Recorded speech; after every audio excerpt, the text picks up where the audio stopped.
permitirnos estar otra semana más,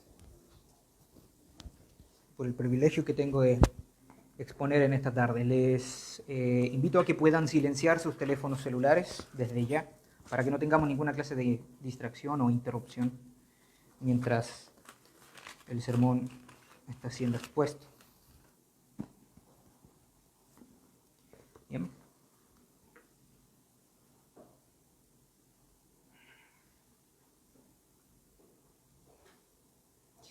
Y les invito a que podamos ir a la epístola de Hebreos, capítulo 4, verso 15, donde se estará basando nuestra predicación de esta tarde. Y que de alguna manera se conecta mucho. Será este el texto de apertura. Como sabemos, estamos llevando una serie temática y también de exposición consecutiva de nuestra confesión de fe de manera pastoral. Hebreos capítulo 4, verso 15. Y de alguna manera este texto se conecta con todas las lecturas que hemos tenido durante todo el inicio del culto. Providencialmente Dios actúa. Y esto queda en evidencia, puesto que como anglicanos sabemos que tenemos una liturgia fija. Y cada cierto tiempo se repiten las lecturas para todo el año. Y algo Dios quiere hablarnos en esta tarde. Así que Hebreos capítulo 4, verso 15. Nos dice lo siguiente: porque no tenemos un sumo sacerdote que no pueda compadecerse de nuestras debilidades, sino uno que fue tentado en todo según nuestra semejanza, pero sin pecado. Amén. Oremos. Padre celestial, estamos delante de ti. Dios, hemos escuchado las lecturas, hemos confesado nuestras transgresiones, te hemos alabado, pero procedemos en este momento a escuchar la exhortación que tú tienes para nosotros hoy. Padre celestial, reconozco que soy débil y que nada soy sin la asistencia de tu Espíritu Santo que respalde todo aquello que sale de mi boca. Por eso te ruego, Señor, que sean gratos esos dichos que salen de ella y que esta palabra pueda ser implantada en nuestros corazones. Que no sea mera información, Señor, sino que algo que verdaderamente despierte nuestro amor por Cristo y el deseo de querer glorificarle. Te lo pedimos en el nombre del Padre y del Hijo y del Espíritu Santo. Amén. Bien, el artículo que nos corresponde el día de hoy es el que se titula De Cristo, el único sin pecado. Si quieren hacer lectura conmigo acerca de este artículo en particular, lo envié al grupo y está ahí, si quieren seguirlo con su vista. Y nos habla este artículo en particular de la impecabilidad del Señor Jesucristo, de lo necesario que era que fuera perfecto en todo sentido. Y podrán decir, bueno, es que no tiene mucho sentido, es algo obvio que nosotros asumimos. Pero ahora lo vamos a conectar con todo lo que hemos aprendido estas últimas semanas, cada miércoles. Dice así el artículo 15. Cristo en la realidad de nuestra naturaleza fue hecho semejante a nosotros en todas las cosas, excepto en el pecado, del cual fue claramente exento, tanto en su carne como en su espíritu. Vino para ser el Cordero sin mancha que quitase los pecados del mundo mediante el sacrificio de sí mismo hecho una sola vez. Como dice San Juan, no hubo en él pecado, pero nosotros todos los demás hombres, aunque bautizados y nacidos de nuevo en Cristo, todavía lo ofendemos en muchas cosas. Y si decimos que no tenemos pecado, nos engañamos a nosotros mismos y la verdad no está en nosotros. Amén. Bien. Antes de partir con la exposición bíblica acerca de lo que nos dice en sí el artículo, me gustaría que tomáramos un poco del contexto histórico, de donde nacen las palabras de nuestro artículo. ¿Por qué está haciendo un énfasis? Y bueno, la historia de la Iglesia, la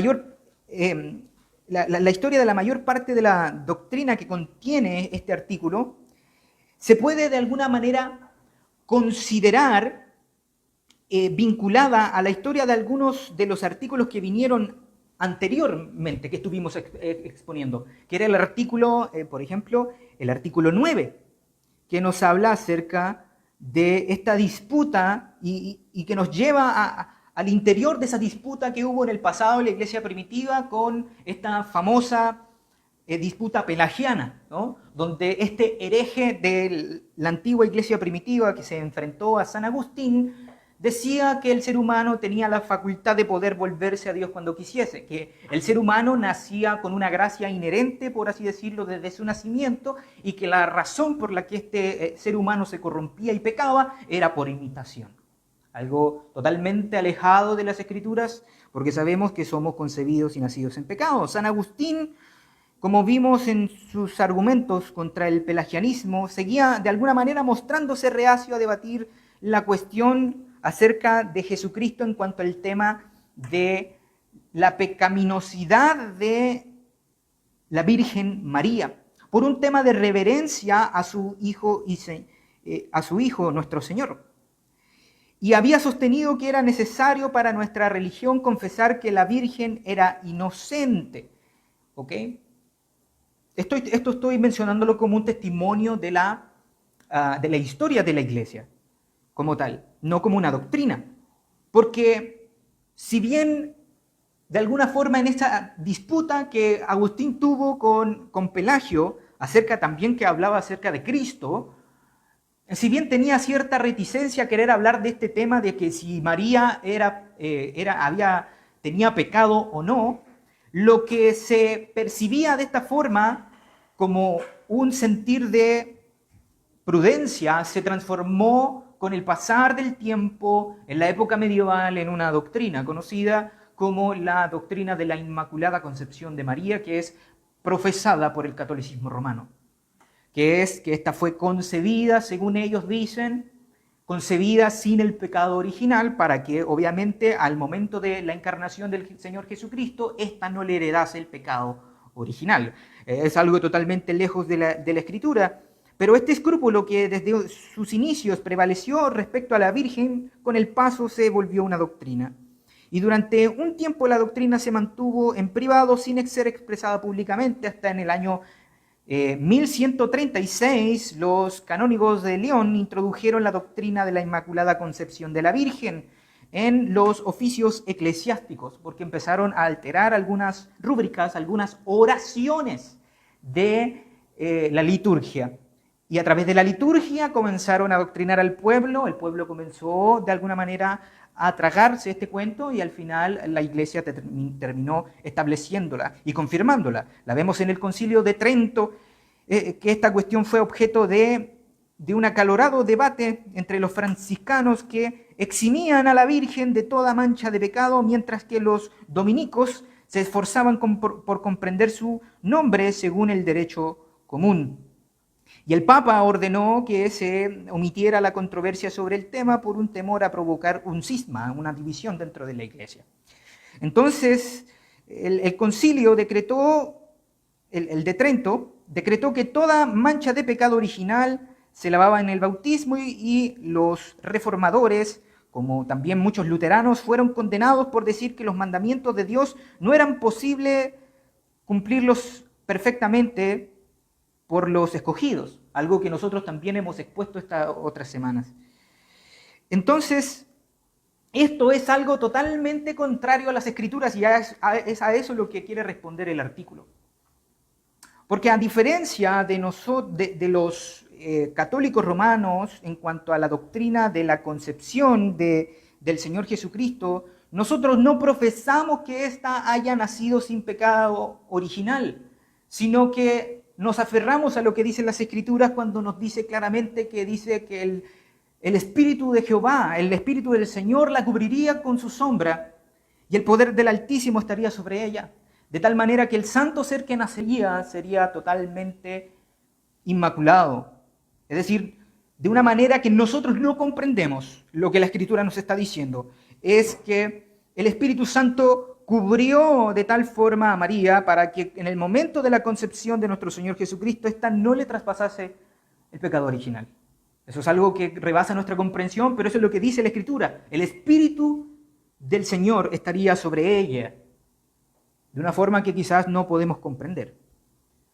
Porque no era una simple gracia como la que encontramos que encontramos en la realidad de los cristianos cuando se convierten, por ejemplo. Somos infundidos de una gracia justificadora a través de la predicación del Evangelio, pero el ángel deja muy en claro: bendita eres tú, llena de gracia, salve, llena eres de gracia, el Señor es contigo. Una obra especial se había efectuado en su vida. Entonces, ¿qué es lo que tiene que ver con este artículo? Pues mucho, puesto que de alguna manera el artículo de Cristo solamente sin pecado sigue inmediatamente lo que trata sobre las obras de supererogación que la semana pasada estuvimos viendo. Porque quiere dejar en claro que no solamente nosotros no podemos cumplir perfectamente las estipulaciones de la ley de Jehová, que Dios demanda a sus hijos, sino que el único que pudo cumplirlas perfectamente, el único que realmente puede ser perfecto en toda su ontología, en todo su ser, es solamente nuestro Señor Jesucristo. Entonces, esto nos habla entonces en primer lugar, como primer encabezado, de la necesidad de una perfecta santidad para la salvación. De la necesidad de una perfecta santidad para nuestra salvación. Entonces, hermanos, habiendo entendido la necesidad de satisfacer la justicia de Dios, soportando el castigo, uno no debe saber también que se requiere una perfecta, más bien uno debe saber que se necesita una perfecta santidad para que el hombre sea librado de toda iniquidad. Y eso es enseñado, queridos, por las Escrituras, como una demanda directa de Dios, donde se promete salvación con la única condición de perfecta santidad. Y eso lo podemos encontrar en Romanos capítulo 10, verso 5. ¿Qué es lo que Dios exigía? Dice: porque de la justicia que es por la ley de Moisés, escribe así: el hombre que haga estas cosas vivirá por ellas. La transgresión entonces merece la muerte temporal y eterna. La transgresión, la violación de este pacto establecido por Dios en el Edén, merece una sanción no solamente temporal, sino una condenación eterna. Ahora, queridos, supongamos que un individuo X es castigado y soporta la ira de Dios, cosa que es imposible. Y después de esto, el hombre va a seguir, si eso sucede después de eso, el hombre va a seguir igual. ¿Por qué? Porque lo que se le exige es una absoluta conformidad a la ley, tanto interna como externa. Así que la justificación de Dios la justicia de Dios no estaría del todo satisfecha, porque la ley por necesidad tenía que ser cumplida, porque la ley por necesidad tenía que justificar. ¿Qué nos dice Hechos, capítulo 13, verso 39? Nos dice lo siguiente: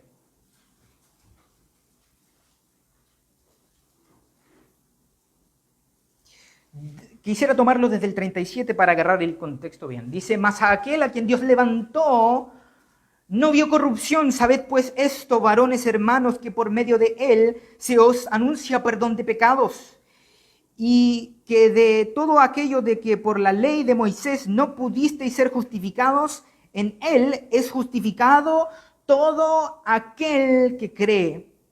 Y de esa misma manera el apóstol Pablo viene a decir, y lo leeré de inmediato para mantener la idea, en Romanos 8, del 3 al 4, nos dice: porque lo que era imposible para la ley, por cuanto era débil por la carne, Dios, enviando a su Hijo en semejanza de carne de pecado, y a causa del pecado condenó el pecado en la carne, para que la justicia de la ley se cumpliese en nosotros, que no andamos conforme a la carne, sino conforme al Espíritu. Entonces, aún así la ley no puede justificar. Mientras que el hombre no la haya cumplido y no posea realmente la justicia, ese es el prerequisito que exige la ley de Jehová. Por lo tanto, amados, el hombre debe estar primero en posesión de la santidad perfecta para poder ser salvado. En segundo lugar, el juicio de Dios es conforme a la verdad. Eso es lo que nos dice Romanos 2:2. Entonces, como nosotros hemos visto, la justificación no solo consiste en la absolución, sino también en la concesión del derecho a la vida eterna. Y cuando el hombre es puesto en el tribunal de la justicia divina, no solo se investiga su deber y cómo debe ser castigado, si el castigo ha sido soportado, sino que además esto poseen santidad y si es que estos verdaderamente han cumplido toda la ley. Eso es lo que demanda el justo tribunal de Dios. Entonces nosotros podemos entender que la salvación del ser humano no consiste en una ausencia del castigo, sino en la perfecta comunión con Dios. Y para que Dios justifique al hombre y le conceda el derecho de gozar de la felicidad, de esa felicidad eterna, debe ser verdaderamente justo y santo delante de Dios, porque el juicio de Dios es según la verdad y la sentencia de tal juicio debe ser justa y debe ser equitativa. Y aquí no hay absolutamente nada que Dios pase por alto en su juicio, porque Dios es juez y la tarea de un juez es condenar o absolver y conceder a un individuo su derecho a sus posesiones. Y para obtener la salvación se debe hacer perfecta, debe haber perfecta santidad. En tercer lugar, parte de este mismo punto, esto también se confirma por la imputación de la perfecta santidad de Cristo a los escogidos, a aquellos que han sido salvados por gracia. ¿Qué es lo que nos dice en el mismo Romanos, pero en el capítulo 5, en el verso 19?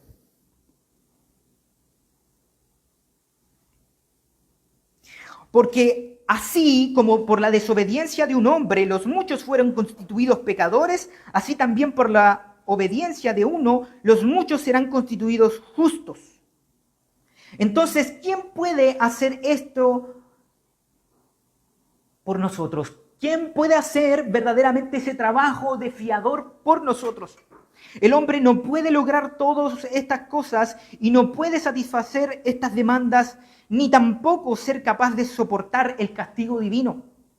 ¿Qué es lo que nos dice Mateo capítulo 16, verso 26? Nos dice así: porque ¿qué aprovechará el hombre si ganare todo el mundo y perdiere su alma? ¿O qué recompensa dará el hombre por su alma? Es decir, no puede aportar nada, ni la súplica por la gracia, el abandono de lo malo, es decir, ni la reforma moral externa. Es decir, si una persona que ha caminado como impío toda su vida y llega a tal punto de ser, por ejemplo, caer tan bajo como ser un adicto a las drogas, por más que reforme su vida, por más que trate de ser un buen marido, por más que trate de ser un buen ciudadano, todas esas obras no son contadas como verdadera justicia. La realización de lo que el hombre considera bueno no tiene valor aquí. No tiene valor aquí. La deuda y la culpa ya está establecida y ni siquiera todo el sufrimiento que hay en este mundo puede pagarlo. Porque este castigo no tiene fin. Este castigo es eterno. Lo único que hace al tratar de cumplir la ley, se hace cada vez más culpable de esta. Cada vez más culpable de esta. Y los papistas y también semipelagianos que se dicen protestantes y tratan de alguna manera de decir, no, esta es una doctrina inventada por los reformados y se aprovechan mucho del Nuevo Testamento. Esto no es así, hermanos. Hay evidencia de esto en todas las Escrituras. ¿Y qué es lo que nos dice Primera de Reyes? Capítulo 8, verso 46. Nos dice: si pecaren contra ti, porque no hay hombre que no peque, y estuvieres airado contra ellos, y los entregares delante del enemigo para que los cautive y lleve a la tierra enemiga, y sean lejos o cerca. Entonces, en otros pasajes de esta misma manera, en Proverbios capítulo 20, verso 9, dice así: ¿quién podrá decir, yo he limpiado mi corazón, limpio estoy de mi pecado? Y como dicen las sentencias iniciales de nuestra oración de la mañana y de la tarde, si decimos que no tenemos pecado, nos engañamos a nosotros mismos y la verdad no está en nosotros. Entonces este artículo está resaltando la perfección de nuestro Señor Jesucristo. Ese es el segundo punto que nos quiere enseñar el artículo el día de hoy. Porque la perfección de la criatura, de las cosas creadas por Dios, consiste en la posesión de una medida de la bondad que Dios les ha otorgado.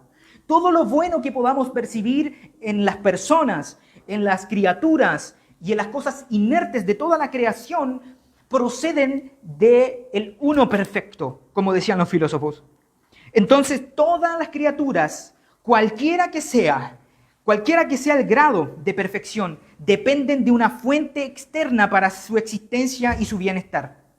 Pero la perfección de nuestro Dios excluye cualquier posibilidad de que Dios tenga necesidad de algo, porque Dios no tiene necesidad de nada. Nadie puede añadir o quitar algo a su ser, porque su perfección consiste en su autosuficiencia, en su autoexistencia, y que Él es el primero y el postrero, como nos dice Apocalipsis capítulo 1, verso 8, o como el mismo Señor Jesucristo dijo: yo soy el alfa y el omega, el principio y el fin. Su suficiencia es total para sí mismo. Él es, como muchos de los títulos del Antiguo Testamento, el Shaddai, el todo suficiente. Y de esta misma manera nos dice el apóstol Pablo cuando pregonaba este evangelio de aquel hombre perfecto que buscaban los griegos cuando estaban en el Areópago, en el centro de pensamiento de Atenas. Dice lo siguiente, en Hechos, capítulo 17,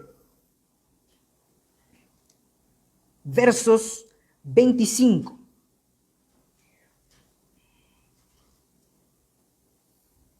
Me gustaría tomarlo desde el 24. Dice: el Dios que hizo el mundo y todas las cosas que en él hay, siendo Señor del cielo y de la tierra, no habita en templos hechos por manos humanas, ni es honrado por manos de hombres, como si necesitase de algo, pues Él es quien da a todos vida y aliento y todas las cosas. Pablo, en esencia, después de su discurso y su sermón, al Dios no conocido que ustedes adoran aparentemente sin saber, es al Dios que yo les presento hoy.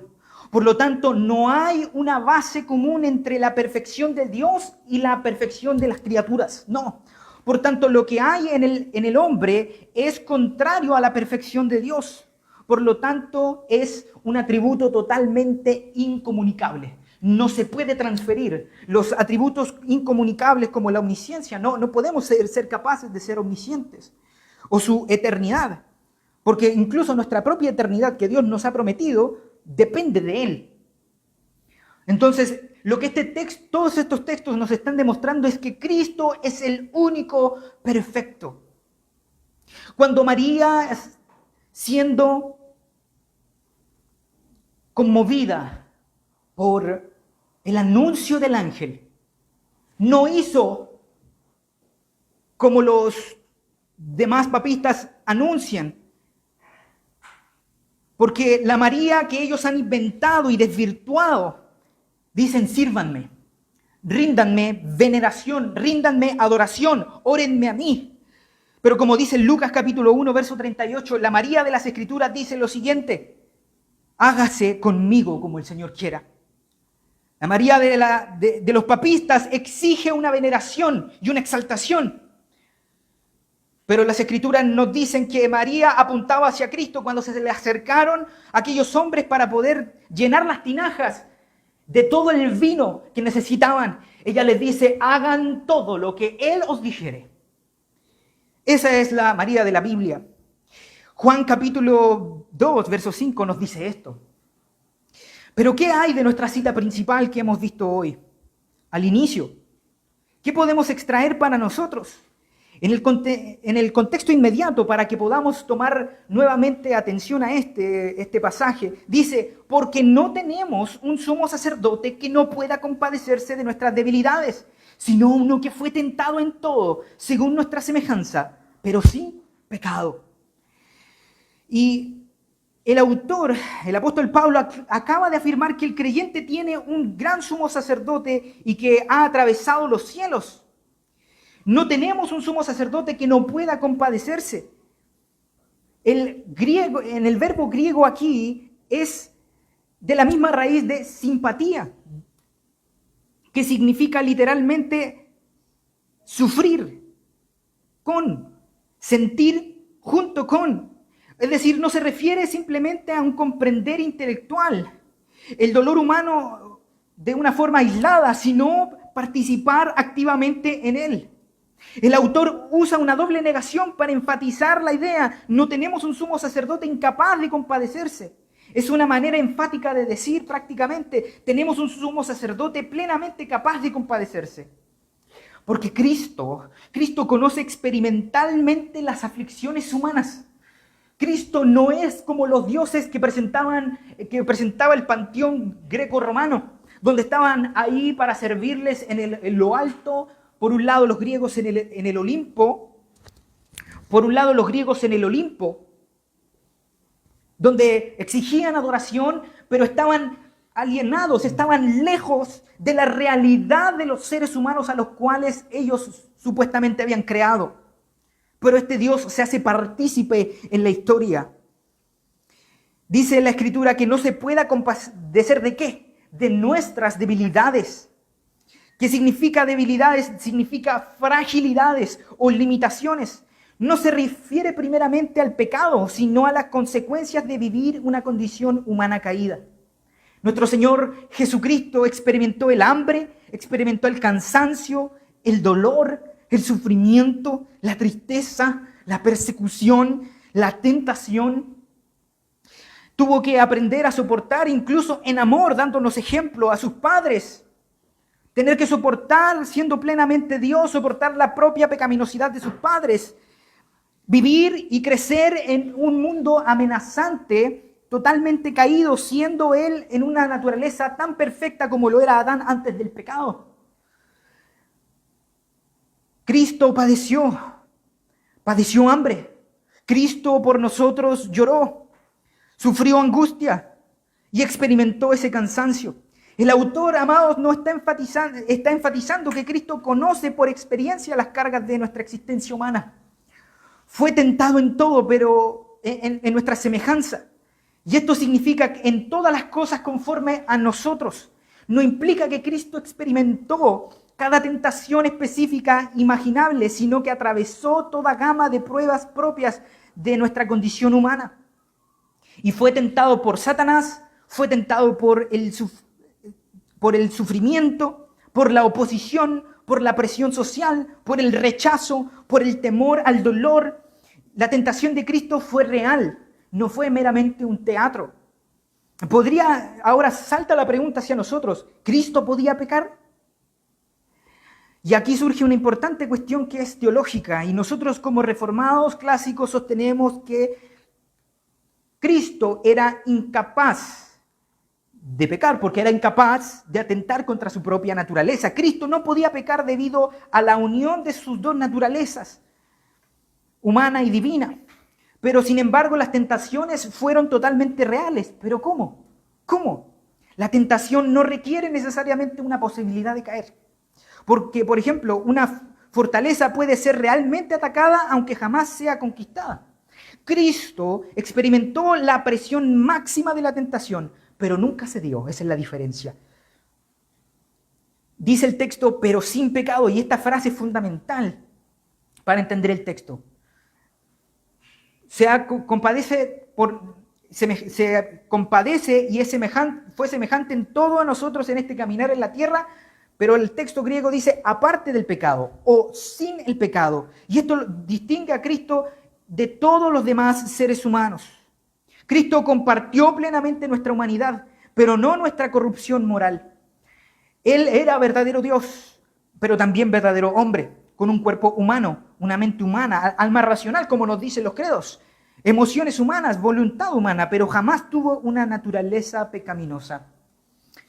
Este versículo de Hebreos nos protege de dos doctrinas esenciales.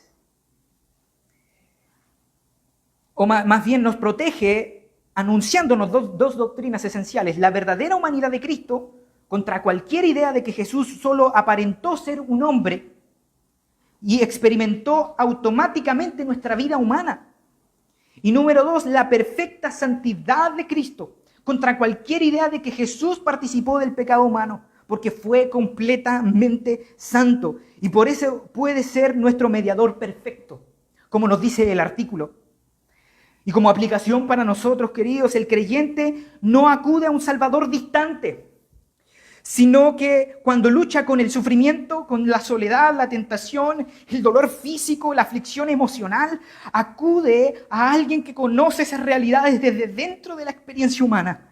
Hebreos capítulo 4, verso 15, nos enseña que Cristo no observa nuestras luchas como un espectador indiferente, sino que Él conoce personalmente y como sumo sacerdote perfecto intercede por su pueblo con una plena comprensión y perfecta misericordia. Por eso el versículo 16 nos dice, acerquémonos confiadamente al trono de la gracia.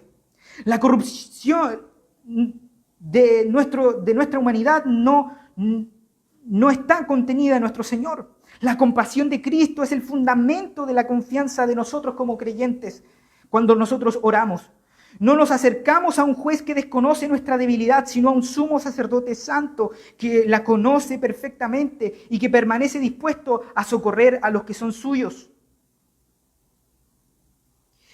Entonces, hermanos, como aplicaciones finales para hoy, Cristo comprende nuestras luchas sin minimizar nuestra gravedad, la gravedad de ellas. Muchas veces el creyente puede pensar, nadie entiende realmente lo que estoy pasando.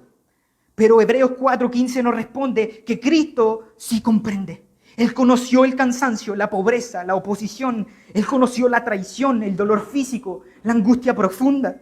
Y cuando oramos, queridos, no hablamos con alguien que solo conoce nuestras pruebas por información, como lo hacía Adán. Adán conocía lo que era el pecado antes de caer solamente como una información. Pero este postrer Adán lo conocía plenamente en experimentar sus efectos que venían sobre su vida. Cuando oramos no hablamos con alguien que solo conoce nuestras pruebas como mera información, sino como alguien que las experimentó personalmente. La tentación no es pecado. Eso es lo que nos está enseñando este pasaje. Cristo fue tentado y sin embargo permaneció sin pecado. Y esto nos enseña que la mera presencia de una tentación no constituye el pecado en sí mismo. Un creyente puede ser asaltado por pensamientos impuros, por dudas o deseos pecaminosos sin haber consentido todavía en ellos, porque el pecado ocurre cuando la voluntad abraza aquello que Dios prohíbe. Y esto evita dos errores en el cristiano: desesperarse por ser tentado o justificar el pecado porque la tentación fue demasiado fuerte. No, amados, ninguna prueba es señal de abandono divino. A veces nosotros podemos pensar que el sufrimiento es evidencia de que Dios se ha alejado de nosotros. Pero sin embargo, el Hijo amado del Padre recorrió un camino lleno de sufrimiento. Las pruebas no siempre indican el desagrado de Dios. Muchas veces son parte del proceso mediante el cual Él conforma a sus hijos a la imagen de Cristo. Porque así como Él fue varón de dolores, así nosotros somos llamados a ser experimentados en quebranto. Podemos acercarnos a Dios aun cuando nos sentimos débiles. Porque el pasaje no dice que Cristo se compadece de nuestra fortaleza, sino de nuestras debilidades. Y muchos creyentes sienten que deben arreglar primero su vida antes de acercarse a Dios. ¿Qué dice el Señor? Venid tal cual estáis. Y Hebreos nos está enseñando totalmente lo contrario a lo que a veces pensamos. Precisamente porque somos débiles debemos acudir a Cristo. La debilidad reconocida no es un obstáculo para la gracia, es una razón para ir a buscarla. Es una razón para ir a buscarla. Cristo es un modelo de perseverancia. Jesús enfrentó la tentación constante, pero nunca abandonó la obediencia al Padre. Cuando el creyente lucha contra el pecado, persiste, puede recordar que la obediencia es posible por la gracia de Dios. Cristo no solo nos perdona, también nos muestra cómo vivir en fidelidad al Padre. No os ha sobrevenido ninguna tentación que no sea humana, queridos. Nuestro sufrimiento presente no tiene la última palabra como aplicación final. El Cristo que sufrió es también el Cristo exaltado. Y Hebreos nos está presentando continuamente esa realidad. Primero la humillación, luego la gloria. Y por eso el creyente puede soportar las aflicciones actuales con esperanza. El camino de Cristo se convierte en el patrón de la vida de sus hijos.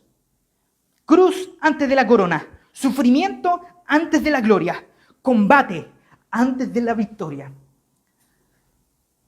Como decía cierto predicador, Dios el Padre abandonó a su Hijo en un momento, en la cruz, cuando Él exclamó: Padre, ¿por qué me has desamparado?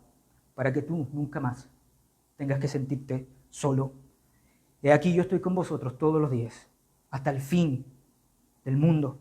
Cuando sientas el peso de tus debilidades, recuerda que Cristo no se avergüenza de recibir a quienes acuden a Él. El mismo Señor que venció toda tentación conduce tu vida y conoce tus luchas. Escucha tus oraciones e intercede por ti ante el Padre. Su perfección no lo hace distante, lo convierte en el Salvador perfecto para pecadores necesitados. Como diría Juan Calvino, Cristo se hizo cercano a nosotros para que en nuestras miserias encontráramos en Él una fuente inagotable de misericordia y de socorro. Que el Señor bendiga su santa palabra. Les invito a que podamos orar. Padre Celestial, te damos gracias porque no somos dignos, Señor, de estar delante de ti. Pero aún a pesar de nuestra debilidad, de nuestra inconstancia, de nuestra infidelidad a aquellas cosas que tú has establecido y que esperarías de nosotros como tus hijos, tú permaneces fiel. Padre Celestial, enséñanos a acercarnos confiadamente a aquel que suplió todo lo necesario para nuestra salvación, en que solamente tú eres perfecto y que de alguna manera podamos imitar esa santidad. Porque tu palabra nos enseña claramente: sed santos, porque yo soy santo. Padre, perdónanos, porque no hemos caminado conforme a lo que tú ordenas. Pero Dios, inclina nuestros corazones a esto, a contemplar la gloria de Cristo, no mirarnos a nosotros mismos en nuestra debilidad, sino mirar la perfección de Cristo. Este Cristo que sufrió, pero que cumplió todas las demandas de la ley durante toda su vida terrenal para nuestra justificación. Te pedimos que no permitas que perdamos el asombro por la gran obra que has efectuado en la faz de Jesucristo, nuestro Señor. Todo esto te lo pedimos en el nombre del Padre y del Hijo y del Espíritu Santo. Amén.